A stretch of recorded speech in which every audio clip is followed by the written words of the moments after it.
Hello! Welcome back to my strange little corner of the internet that we call the Bald Book Geek. Here's a wrap-up for you. It's kind of a short one, but it's kind of an importantly short one, for want of a better reason. Where do I start? Okay, so I'm going to start with a book that I was sent by the writer in exchange for an honest review, called Over the Bridge. This is a short little indie pub book that sits around 105 pages. This is one of the most gripping little dark, thrillerish, horror-y, psychological things I've read in a very long time. It's well written, it's well formatted. The writer Deep has this great voice that he can just use, like there's a lot more to his work than you would think. And he's very good at just... what's the word I'm looking for? He's very good at setting the moment and making you go, okay, that's happening at this point. It kind of reminded me of Silent Hill. That kind of intense psychological horror, not the film's the game, by the way. That's where it come from, and that's what it reminded me of. Like, that was its nearest relative, and there was a bit of Stephen King in the mix for good measure.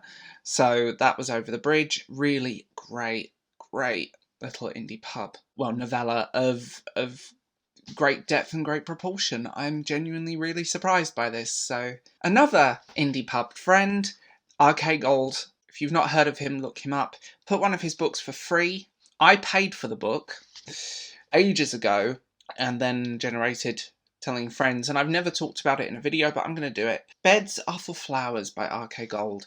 What can I say about this book? applyCode is one of those writers with a really unique voice, and he's very good at setting characters. He's very good at making characters believable, and that's what this is. It's a character study almost. I don't want to give too much away for the story, because this is just a wrap-up, and in-depth reviews are a different thing. Definitely up there as one of my favourite books I've read so far. Just enjoyable, great fun.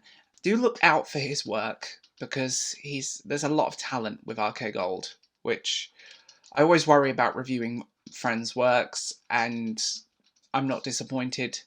And I was sent this by the publisher, The Avengers. I'm a comic book geek. I'm loving these Marvel books. I'm more of a DC fan than a Marvel fan, but it's the Avengers and the X-Men. They team up, save the day. Usual, typical comic book fare. It's a novelisation of a classic, but it's... you know, I was surprised. It's also a long one. I mean, it's very long for what it is, but I feel like if it was a slightly different format book, it would probably be shorter. But really enjoyable, great fun, typical fare. I've read a lot of these by Titan, who sent me this.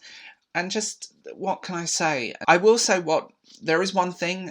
I think some of the description gets lost. From comic book to novelisation, it takes a good writer to fix that, and a little bit got lost in this, but... that just marked me down like 0.25% just because some of the description got lost. So, as always, guys, tell me what you've been reading, and comment, like, and subscribe as always, and I'll talk to you later.